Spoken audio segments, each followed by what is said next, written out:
Hello साथियों, आपका हमारे जीएस एरिया में स्वागत है। आज हम फिजिक्स के महत्वपूर्ण प्रश्नों को करेंगे और उनके बारे में डिटेल से समझेंगे। तो हम वीडियो को शुरू करते हैं। वीडियो को शुरू करने से पहले आप चैनल को सब्सक्राइब, लाइक और शेयर कर दें।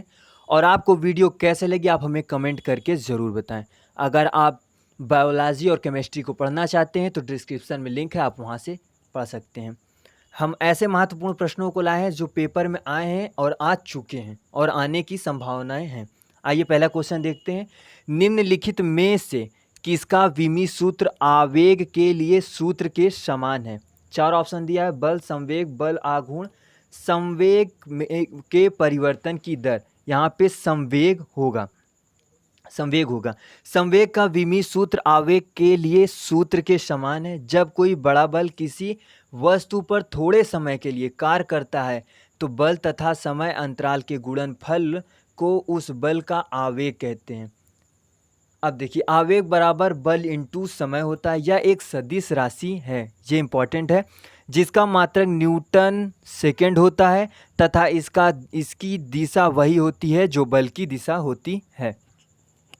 अब दूसरा नंबर क्वेश्चन, जब एक कार की गति दोगुनी कर दी जाती है तब उसको उतनी ही दूरी में रोकने के लिए ब्रेक बल, ब्रेकिंग फोर्स कितना होगा? ब्रेकिंग फोर्स जो होता है वो चौगुना होता है, इस बात को ध्यान रखें। तीसरा, निम्नलिखित में से कौन सा मूल परिणाम है? कौन सा मूल परिणाम है? आयतन, काल, समय, वेग, बल। काल, समय मूल परिणाम है। इसके बारे में जान लेते हैं। विज्ञान के समस्त भौतिक राशियों की लंबाई, द्रव्यमान्य, समय, ताप, ज्योति, तीव्रता, धारा के पदों में मापा जाता है, जिन्हें मूल राशि कहते हैं। काल, समय मूल परिणाम कहलाते हैं। अब चौथा देखते हैं। जब एक धातु की अंगूठी या छल्ले को गर्म किया जाता है तब उसके छिद्र का क्या होता है? उसके छिद्र का क्या होता है? वह फैल जाता है। जब हम उसे गर्म करते हैं तो वह फैल जाता है। इसके बारे में जान लेते हैं। जब धातु तांबे की अंगूठी या छल्ले को गर्म किया जाता है तब उसके छिद्र फैलते हैं, क्योंकि साधारणतः जब किसी ठोस को गर्म किया जाता है तो इसका सभी दिशाओं में प्रसार होता है, सभी दिशाओं, जिससे इसके आयतन में वृद्धि होती है। फलस्वरूप अंगूठी की परिधि बढ़ने से छिद्र में फैलाव आ जाता है। पांचवा नंबर क्वेश्चन, यदि एक केशिका के व्यास को दोगुना किया जाए तो उसके भीतर के पानी का उठाव होगा। पानी का जो उठाव हो जाएगा वो आधा हो जाएगा, हमेशा इस बात को ध्यान रखें। ये कैसे? पहले केशिका के बारे में जान लेते हैं। केश नली मतलब केशिका। केशी नली के द्रव के ऊपर चढ़ने व नीचे उतरने की घटना को केशी तत्व कहते हैं। केशी तत्व कहते हैं। केश नली एक बहुत ही कम एवं एक समान त्रिज्या वाली एक खोखली नली होती है। एक खोखली नली होती है। केश नली में कोई भी द्रव किस सीमा तक चढ़ेगा यह केश नली की त्रिज्या व्यास पर निर्भर करता है। एक केशिका के व्यास को दोगुना किया जाए तो उसके भीतर के पानी का उठाव जो है वो आधा हो जाता है। छठा नंबर, पानी की सतह पर छल्ले रखी गई एक लोहे की सुई उस पर क्यों तैरती रहती है? क्यों तैरती रहती है? उसके पृष्ठ तनाव के कारण ये तैरती रहती है। उसके पृष्ठ तनाव के कारण वो तैरती रहती है। सातवां नंबर, बरसातों की बूंदें बहुत ऊंचाई से गिरती है, उनके बारे में निम्नलिखित में से कौन सी बात सही है? इनमें से कौन सी बात सही है? पहला सही है, वे उन अंतिम वेगों के साथ गिरती है जो विभिन्न आकारों की बूंद के लिए विभिन्न होती हैं। सातवां का पहला ही सही है। इसके बारे में जान लेते हैं। बरसात की बूंद बहुत ऊंचाई से गिरती है तो वे उन अंतिम वेगों के साथ गिरती है जो विभिन्न आकारों की बूंदों के लिए विभिन्न है। वर्षा जल की गिरती हुई बूंद की आकृति गोल पृष्ठ तनाव के कारण होती है। इस बात को, ये इंपॉर्टेंट, इसको ध्यान रखें, गोल पृष्ठ तनाव के कारण है। आठवां, रॉकेट को अंतरिक्ष में छोड़ने के लिए कितने न्यूनतम पलायन वेग की आवश्यकता होती है? आठवां का 11 किलोमीटर प्रति सेकंड। इसके बारे में थोड़ा जान लेते हैं। पलायन वेग, पलायन वेग का न्यूनतम वेग है, पलायन वेग का न्यूनतम वेग है जिससे किसी वस्तु को पृथ्वी की सतह से ऊपर की ओर फेंके जाने पर वह गुरुत्वीय क्षेत्र को पार कर जाती है। यदि पृथ्वी तल से किसी वस्तु को 11.2 किलोमीटर प्रति सेकंड या इससे अधिक वेग से ऊपर किसी दिशा में फेंकी जाए तो वह वस्तु फिर पृथ्वी तल पर वापस नहीं आएगी। कोई भी नाव डूब जाएगी यदि वह पानी हटाती है अपना, इसमें मैं बताना है अपना, वो भार के बराबर अगर वह पानी हटाती है तो वह नाव डूब जाएगी। किसी रेलवे प्लेटफॉर्म पर खड़ा व्यक्ति आती एवं जाती हुई रेलगाड़ी की सीटी की आवाज़ सुनता है, उसे सीटी की आवाज़ कैसे सुनाई देती है? 10वां का आंसर कैसे रेलगाड़ी के आने पर ऊंची सुनाई देती है। तीसरा, रेलगाड़ी के आने पर ऊंची सुनाई देती है। ध्वनि की जो चाल होती है, वायु में ध्वनि की जो चाल होती है वो 332 मीटर प्रति सेकंड होती है, 332 मीटर प्रति सेकंड होती है। शीशे के एक टुकड़े सहित बर्फ का एक ब्लॉक पानी में तैरता है। यदि बर्फ पिघलती है तो पानी का स्तर उतना ही रहेगा। इस बात को ध्यान रखें, कभी परिवर्तन नहीं होगा उसमें। गियर व्हील बनाने के लिए सामान्यतः प्रयोग में लाए जाने वाला प्लास्टिक का पदार्थ है, नायलॉन का होता है ये पदार्थ। प्लास्टिक का जो पदार्थ होता है वो नायलॉन का होता है।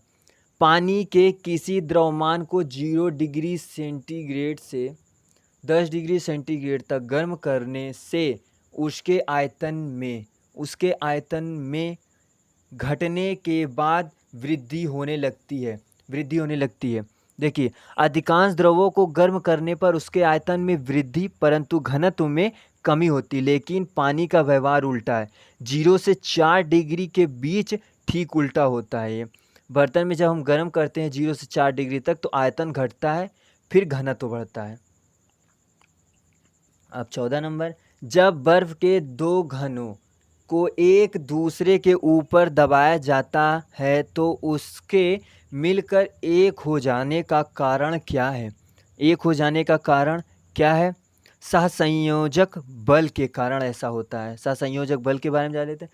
सहसंयोजक आकर्षण बल, एक ही पदार्थ के अणुओं के मध्य लगने वाले आकर्षण बल को सहसंयोजक बल कहते हैं।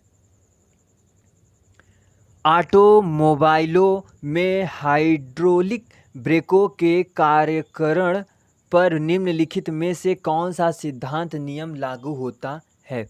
कौन सा नियम होता है? पास्कल का नियम लागू होता है। आइए हम पास्कल के नियम के बारे में जान लेते हैं। देखिए, पास्कल के प्रथम नियम, पास्कल का प्रथम नियम, यदि गुरुत्वीय प्रभाव को नगण्य माना जाए तो संतुलन की अवस्था में द्रव के भीतर प्रत्येक बिंदु पर दबाव समान होता है। पास्कल के द्वितीय नियम, किसी बर्तन बंद द्रव के किसी भाग पर आरोपित बल द्रव द्वारा सभी दिशाओं में समान परिमाण में संचारित कर दिया जाता है। बॉल को लपकते कैच करते समय एक क्रिकेट खिलाड़ी निम्न में से किसको कम करने के लिए अपना हाथ पीछे करता है? आवेग को कम करने के लिए वो जो है अपना हाथ पीछे करता है। इसके बारे में जान लेते हैं।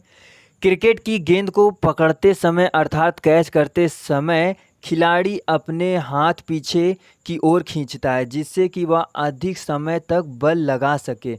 यदि वह हाथ को पीछे नहीं खींचे तो गेंद हथेली से टकराकर तुरंत ठहर जाएगी अर्थात उसका संवेग एकांक शून्य हो जाएगा। अतः खिलाड़ी को बहुत अधिक बल लगाना पड़ेगा जिससे कैच छूटने तथा हाथ में चोट लगने की संभावनाएं बढ़ जाती हैं। 17, यदि वायु दाब मापी यंत्र की रीडिंग अचानक तेजी से गिरने लग जाए तो इससे यह संकेत मिलता है कि मौसम में अत्यधिक तूफानी होगा। मौसम जो है अत्यधिक तूफानी होगा। अब रीडिंग गिरना या बढ़ने के बारे में जान लेते हैं। बैरोमीटर का पाठ्यांक जब एकाएक नीचे गिरता है तो आंधी आने की संभावनाएं होती हैं, और जब पाठ्यांक धीरे धीरे नीचे गिरता है तो वर्षा होने की संभावनाएं होती हैं, और जब पाठ्यांक धीरे धीरे ऊपर चढ़ता है तो दिन साफ रहने की संभावनाएं होती हैं। 3 संभावनाएं, इसे जरूर याद कर लें। किसी टावर के शीर्ष से समस्तरीय रूप से प्रक्षेपित किया गया कण जमीन पर उतनी दूरी पर गिरता है जो टावर के पाद मतलब फुट से ऊंचाई के बराबर होती है। यह बताइए कि कण द्वारा तय किए गए पथ निम्नलिखित में से किसका भाग है। 18 किसका भाग है? वो परवलय होगा। परवलय। अब देखिए ये टावर है, जब इससे हम कोई पत्थर भेजेंगे तो ऐसे कभी नहीं गिरेगा, वो जो है ऐसे कभी नहीं गिरेगा। जब इस टावर से हम पत्थर को फेंकते हैं तो सदैव ऐसे गिरता है, परवलयाकार इस तरह गिरता है। जब बस सहसा मुड़ती है तब बस में खड़ा यात्री बाहर की ओर गिरता है। इसका कारण क्या है? इसका कारण यह है कि गति का जो है वो जड़त्व के कारण ऐसा होता है। न्यूटन के गति के प्रथम नियम में यह संबंधित है।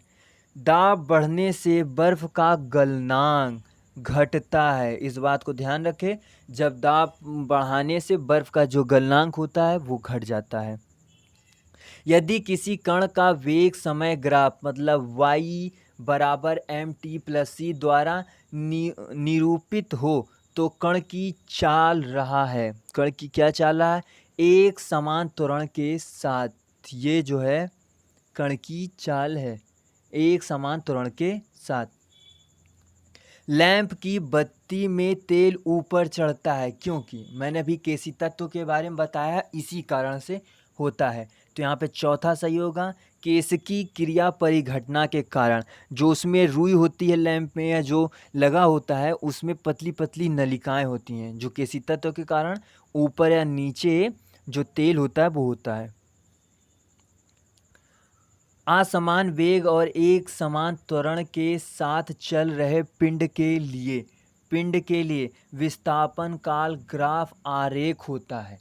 विस्थापन काल आरेख ग्राफ होता है। दूसरा हमारा यहाँ पे सही होगा। निम्नलिखित में से कौन सा नियम इस कथन को वैध ठहराता है कि द्रव का ना सृजन किया जा सकता है ना ही विनाश किया जा सकता है। तीसरा का होगा द्रव्यमान संरक्षण का नियम। तीसरा सही होगा 24 का। केवल एक रूप से हम दूसरे रूप में इसे परिवर्तित कर सकते हैं, सृजन नहीं कर सकते ना ही इसका विनाश कर सकते हैं। 25 द्रव्यमान ऊर्जा संबंध किसका निष्कर्ष है? 25 किसका निष्कर्ष है? ये होगा दूसरा, इसका सही होगा सापेक्षता का सामान्य सिद्धांत। आइंस्टीन द्वारा प्रतिपादित द्रव्यमान ऊर्जा संबंध का फार्मूला देख लीजिए। E बराबर होता है ये mc स्क्वायर होता है। ये है द्रव्यमान ऊर्जा का संबंध आइंस्टीन द्वारा प्रतिपादित किया गया था। ये सापेक्षता का सामान्य सिद्धांत है। तो आपको क्लास कैसे लगी आप कमेंट करके हमें ज़रूर बताएं। चैनल को सब्सक्राइब भी कर दें। धन्यवाद।